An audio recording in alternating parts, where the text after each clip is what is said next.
This is Musings and Counsel from London Baker Law with Debbie London Baker. And it turns out he didn't, with all this money, and now the kids are all fighting over it. And this could have all been taken care of, right? It could have all been taken care of. The thing that's most interesting, not most, but is interesting to me, Steve, on a much smaller level is than somebody with the wealth of Jim Hackman is people don't know enough to get things done. You know, we've talked before, people think their families will take care of everything once they pass, which they will. It won't be easy. It won't be fun. It delays the grieving process. It splits families. It disrupts families. And the only people who make money are the lawyers. And I mean, I guess that's great for the lawyers, but who do that, but it can be avoided. And it's a conversation worth having no matter how uncomfortable you are having it. Estate planning is not that complex. It has parts, has wills and powers of attorney and healthcare directives and, you know, maybe deeds to pass on a home. It doesn't have to be complex and it doesn't have to be expensive. And every person listening has some kind of estate, whether it's $500 in a bank account or whatever, a car or an IRA or something like that. And, you know, I think we talked about beneficiaries last month.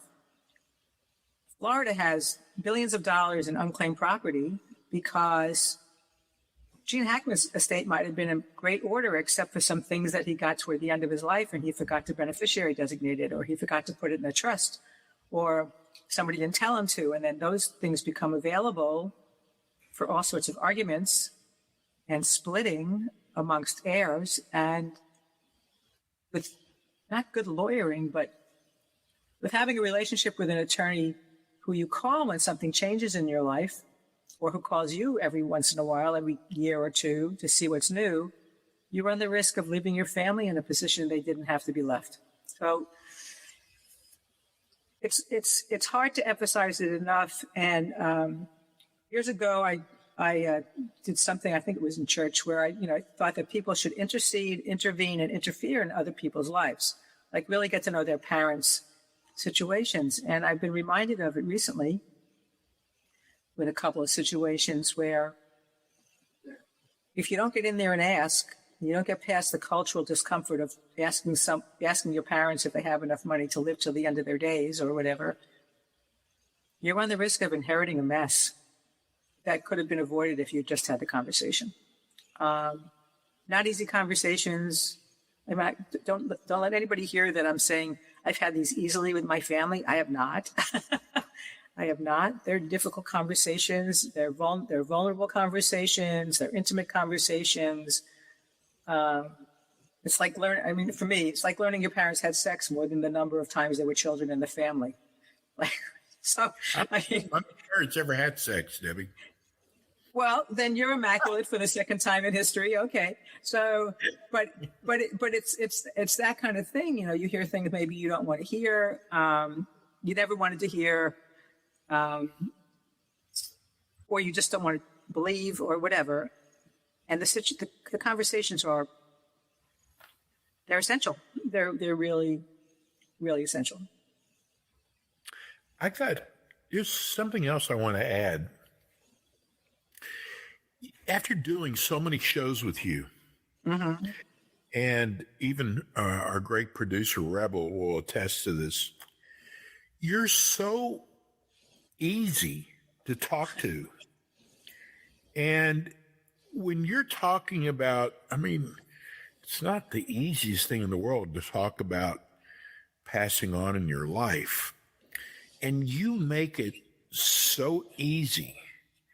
And I think that's like one of the most important things. And you really do care about people, because you're not an old person, but for going to law school, you started off later in life. Yeah. Well, thank you for all that. I have had many people tell me I'm psychic, which is just cracks me up. But the caring, compassionate, yeah, I really do. And God really it took me years of doing seminars to realize this. God gave me a gift to create a safe space. Like you said, it's easy to talk to me. It's easy to tell me things. People have told me things. I will always admit if somebody said you're nosy, I would never know say I'm not. It would be such a lie. I mean, even with my fingers crossed, God would say, Deb, what are you? But I can hear what people say. And more than once, people have said it's so safe. It's so safe to talk to you. And it's not anything it would come across as calculated if somebody felt I was faking it. And it's a gift. And I so appreciate it because I'm always humbled when somebody said it was so easy to have this conversation. I had a guy call me last week who saw my website, and I said, well, what had you call me? He said, I loved your picture, and you said you were caring and compassionate, and it just looked like you are. And I went, okay. Okay, so yes, overall, I would say I'm pretty easy to talk to. Yeah, thank you.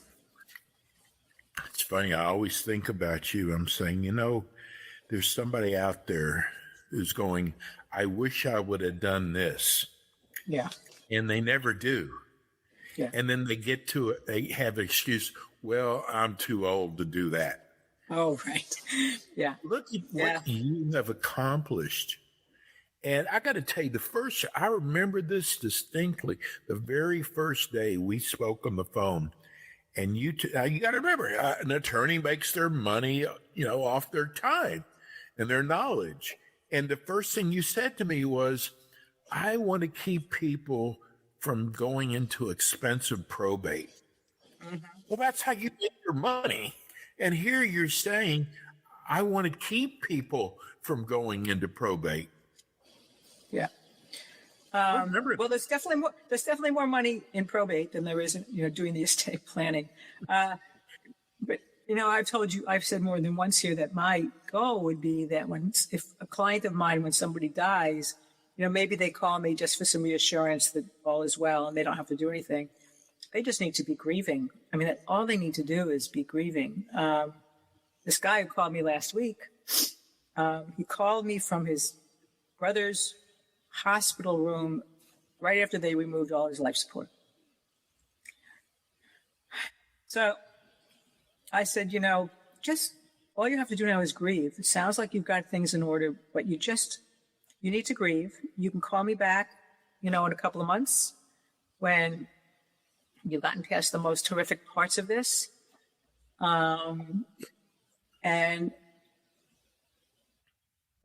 the goal would be that there's nothing to do immediately and maybe nothing to do for 60 to 90 days other than just embrace the fact that this person you loved, whether it was a parent or a sibling, worst as a child, that all you have to do is just take care of yourself. The legal stuff will all take care of itself eventually. There's no hurry for any of it. But I've told people recently that if an estate plan is done right, your will is just a catch-all for something you forgot to title or beneficiary designate, or you've got a malpractice lawsuit, or you've got a class action suit, or a personal injury suit. So you've got some kind of legal collective settlement. But even then, none of that has to be done right away. Just go take care of things. Just go take care of things. Oh.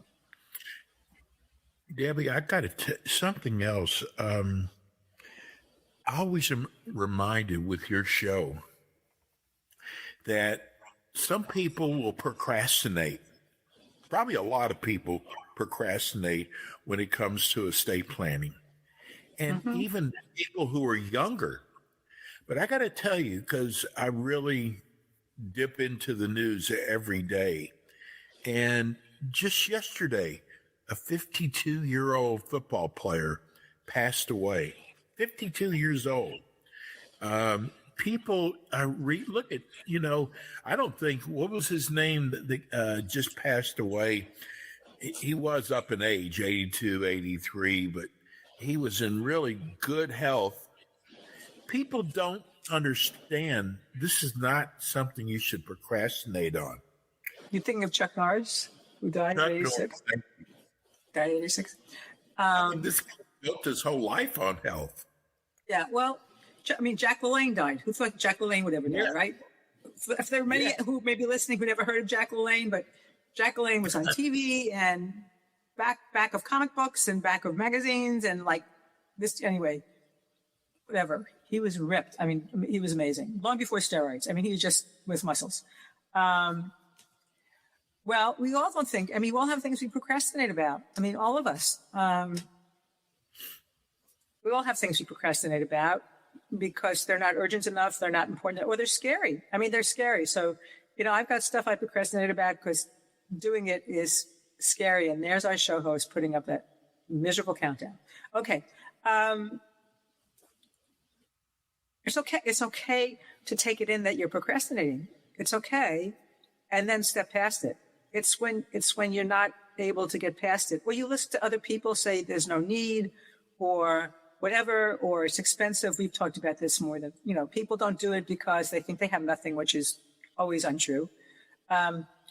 They think that it's going to cost too much and they've never, ever priced it. They listen to their friends. So you have a friend who has got a very complex situation, multiple properties, lots of money, whatever, a disabled child, and they tell you it costs them whatever it costs them.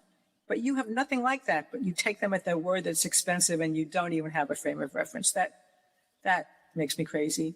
You think you'll die as soon as you do it. We've talked about that, Steve, and I've met a couple of people like that. And I had a client who died 10 hours after he did his planning, and there was no warning. It wasn't anticipated.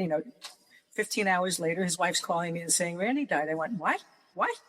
They were leaving that morning on a 6-week trip around the country. I had spent an hour the day before getting documents signed in this gorgeous RV that they bought. And he died. Well, yeah, you might die as soon as you do it, but your family will be better off. And the last thing is people say, I'll let my family take care of it because they have no idea of the complexity. I mean, they don't even say it like tough luck. I hate my family. No, I've said it here. If you hate your family, don't do it. Perfect. It's very clear. But if you love your family, if they mean anything to you, if you've got grandchildren, you want to have something of yours financially when you die, you need to do the plan. You need to find somebody you can trust and who you can talk to and you can share. I've been putting this off for 5 years. It's okay. I can tell you 3 things I've been putting off for 5 years. We're all in the same boat about things. Just your family will so appreciate the peace of mind they will experience when you get it done. And it's bigger than just the documents. It's bigger about, I've been talking for 3 years, talking about procrastinating, and working for 3 months on something for my daughter so she has all the information she needs if something happens to me. Not if I die. Who does she call to pay my credit card bills? Who does she, call to do this? Who does she call to do that? I do everything online. My husband couldn't do it in a quadrillion years because he can't even turn on the computer. But she'll be able to do it. So, like I say, and we're almost out of time, if you want to have a conversation, you just want to have a conversation, you can call anonymously. I mean, I don't really care. I'm only licensed in Florida. I'll talk to anybody who calls. I don't charge for my consultations. It's all a gift for me. I'm at 813-586-1332 in Tampa, 813-586-1332. I'm at Deb Baker at LondonBakerLaw.com is my website. You have to remember 2 B's in Deb Baker and the law at the end of London Baker Law because people drop them off all the time for some strange reason. And the website is LondonBakerLaw.com. And like I said earlier, this guy called and, wants to hire me because I look nice. And it says I'm caring, compassionate. So the free consultations are a joy for me to do. A joy. Because I always learn something and people walk away freer. And it doesn't matter if they work with me. Does not matter. I don't care. Matters that they do something. We repeat Debbie's show throughout the month. She'll be back again with us the last Monday of the month, 9 o'clock Eastern time. Your show goes by so fast, Debbie. Hey, have a wonderful Easter. God bless you. Yeah, you too. We're so blessed to have Send my you. best to Sophia. Listen, have you ever shown Sophia a picture of me so she knows that I exist? No, I'm teasing. We've actually watched many of your shows. Thank you so much. We'll see you next month. Happy Easter, Rebel. That's, Thank you. Bernie. So long. This has been Musings and Counsel from London Baker Law. Learn more at londonbakerlaw.com. Thanks for listening.